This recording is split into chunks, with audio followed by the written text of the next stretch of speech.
எதிர்க்கட்சியினரின் அமளி காரணமாக மக்களவை மீண்டும் ஒத்திவைக்கப்பட்டிருக்கிறது. இது தொடர்பான கூடுதல் விவரங்களை செய்தியாளர் ரமேஷ்குமார் வழங்க கேட்கலாம். ரமேஷ், வணக்கம். விவரங்களை பதிவு பண்ணலாம். ரமேஷ், எதிர்க்கட்சிகளின் தொடர் அமளி காரணமாக மக்களவை மீண்டும் பிற்பகல் 2 மணி வரை ஒத்திவைக்கப்பட்டிருக்கிறது.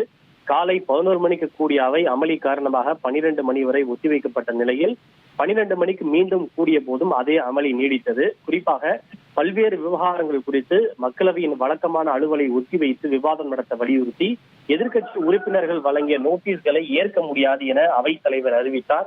அதனை ஏற்க மறுத்த எதிர்க்கட்சிகள் தொடர் முழக்கங்களை எழுப்பி அமளியில் ஈடுபட்டதால் மக்களவை பிற்பகல் 2 மணி வரை ஒத்திவைக்கப்பட்டிருக்கிறது. 2 மணிக்கு பிறகு பட்ஜெட் மீதான விவாதம் தொடங்கும் என்று எதிர்பார்க்கப்படுகிறது. பட்ஜெட் மீதான விவாதம் சுமூகமாக நடைபெறும் என்று எதிர்பார்க்கப்படுகிறது. ஏனென்றால் எதிர்க்கட்சிகளை பொறுத்தவரை பட்ஜெட் மீதான விவாதத்தில் பங்கேற்று தங்களுடைய கருத்துக்களை முன்வைப்பது என்று முடிவு செய்திருக்கிறார்கள். எனவே மதியத்திற்கு பிறகு நடைபெறுகின்ற பட்ஜெட் மீதான விவாதம் சுமூகமாக நடைபெறும் என்று எதிர்பார்க்கப்படுகிறது. உங்களுடைய விவரங்களுக்கு நன்றி ரமேஷ்குமார்.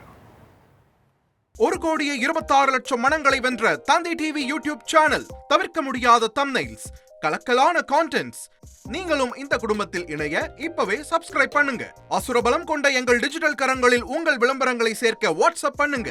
8939888838. Email advttv@dttv.in.